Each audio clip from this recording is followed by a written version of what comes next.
Hello my sweet friends, welcome back to my channel. I hope you are all doing well. Today's project is going to have a base that I have pulled from the bin of bases.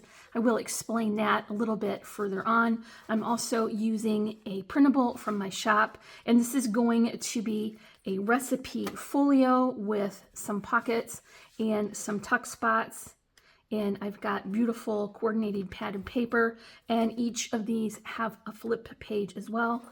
And this is a 3-section folio, so we have all of these beautiful pattern papers and images and pockets to fill up with some treasured recipes. If that sounds good to you, then stick with me and we'll make it together. As I mentioned, here is my bin of bases, and this is just a locker bin that I picked up from the Dollar Tree.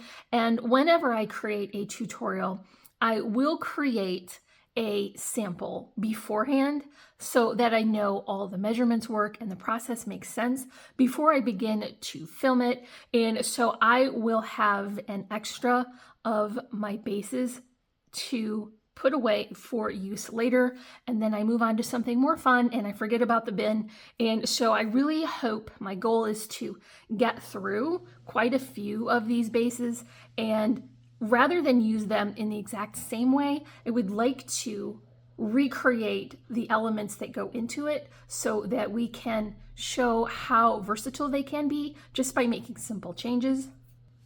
So for today's project, we're going to revisit our security envelope mini. I will link that in the description at the top with a timestamp so you can go right to the tutorial of how this base was created. And I'm also going to be using the Shabby kitchen images, the printable from my shop. I will link that as well. It is so vintagey and absolutely beautiful, and so I thought it would be perfect for a little recipe book. So the first style of page that I want to include is a pocket, of course, so that we can tuck in some recipe cards and maybe some pictures and journaling. I'm going to be working with some collections from Stamperia that were in my stash, and so this comes from a few different collections, but I really think that the colors coordinate well. And of course, I'm going to go with this beautiful pale pink cardstock. The cardstock measurement is 4.5 high by 4 wide. Pattern paper measurement is 4 3/8 high by 3 7/8 wide. And then I do have a pocket, like I mentioned. The measurement for this starts at 2.5 wide by 6 high. I brought it to my scoreboard and scored it at 2. So my bottom flap will be 1/2 inch. Then I turned it to the top, and I've added my pattern paper here so that I could get this edge onto a full groove. Then I scored it on that groove, slid it over until I had another full groove on this side and scored that as well. Then I cropped off the corner through where those score lines intersected so that I could wrap this around my pattern paper and reduce some of the bulk. So I've just added my double-sided tape to the flaps that will go on the inside once it's wrapped around. And I'll position my pattern paper into it and then fold up the flaps just so that I know this is exactly where I want it.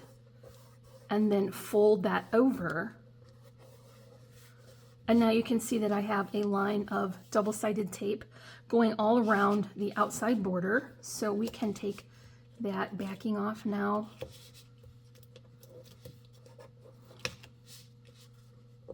You can see this was originally part of a Christmas collection.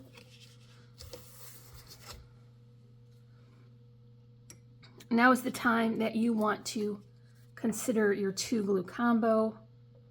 So just run a small line of Tombow along here and then center that on your cardstock. We're going to use the 2 glue combo for this portion as well when we add it to the base. And then I will just center that onto the page. And then that will show when we flip open the book. I also want to include a flip page just so that we can increase the real estate that we have inside the book. And so I have a piece of 65 pound weight cardstock here. It is 4 5/8 inch high by 8 1/4 wide and scored at 4 1/8. So this is going to be the size of the page, adding a lot of thickness and sturdiness with all of these paper layers.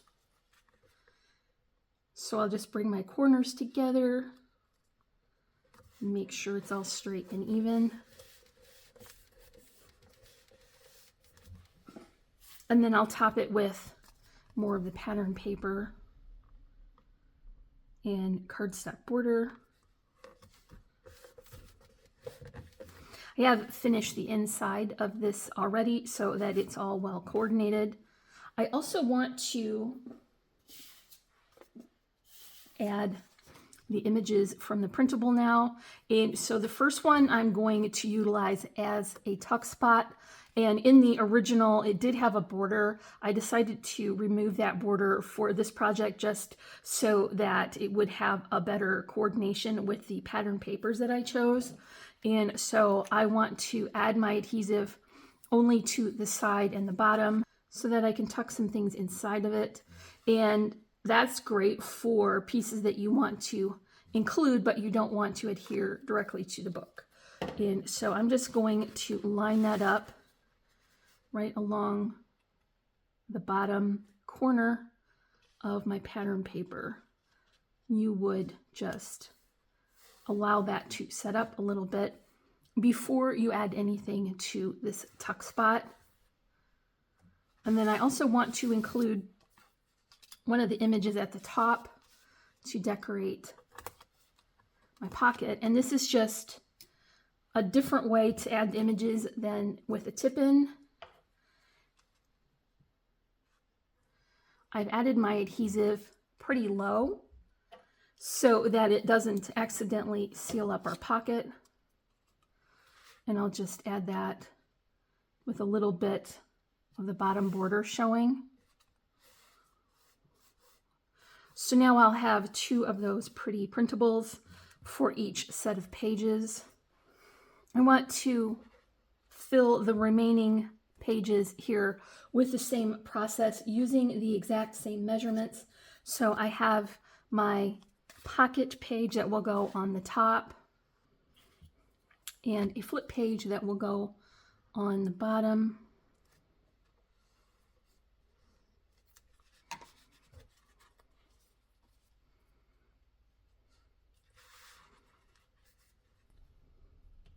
This base had 3 sections inside, so we'll need to repeat that process one more time.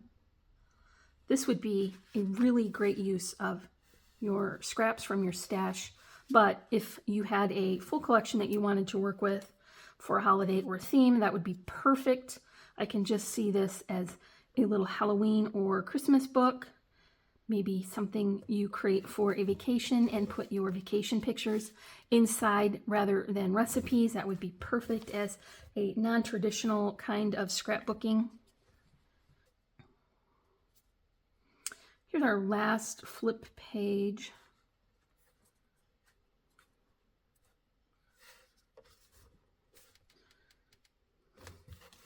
And you can see how much bulk we've added now. This is getting very thick and chunky and heavy, just like we like them. So I want to work on the cover now, and I do want a ribbon closure. I don't want to have anything wrapped around the bottom. Just run a little line here of hot glue. Stretch that just to hold it in place temporarily. And I will add this side as well.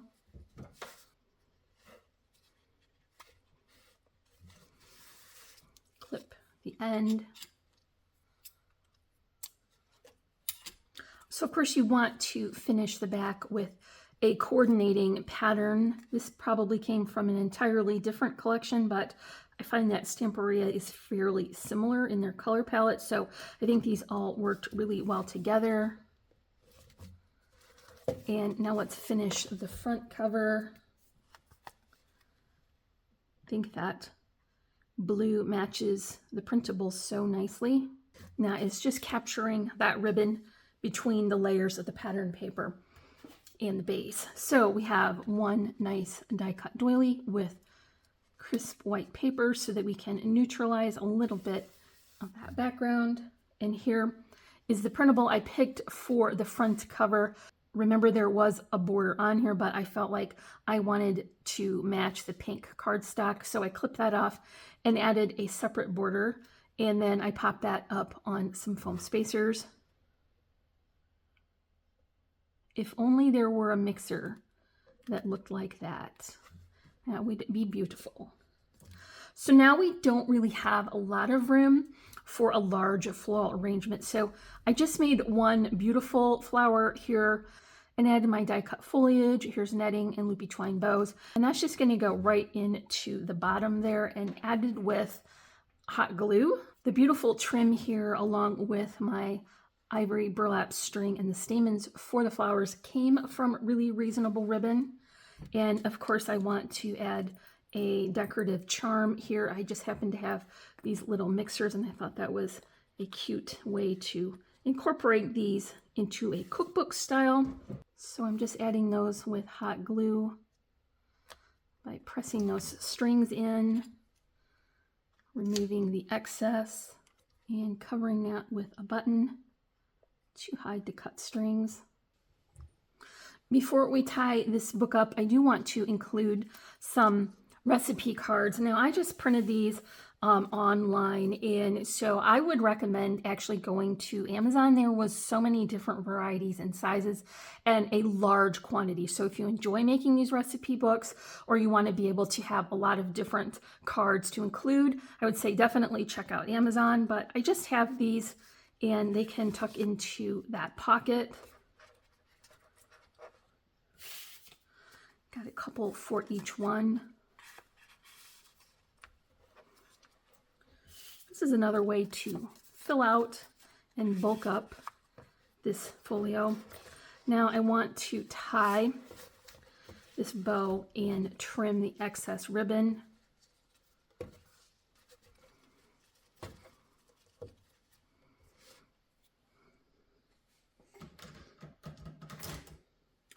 You want to cut that at an angle so that it won't fray. And that's all for our Shabby Kitchen recipe folio. Remember, we started with a base that was created with security envelopes in a previous tutorial. I will link that with a timestamp at the top of the description so you can check out that original project and get the measurements for the base. I'll also link the printable that I used for this project as well as for our socials. You can find links for all that in the description below. If you enjoyed this video, make sure to let me know in the comments and give me a big thumbs up for this tutorial. If you're not already, I would love for you to join my crafty little family by hitting that subscribe button. And as always, I'm wishing you a happy and productive day, and I thank you so much for watching. Bye.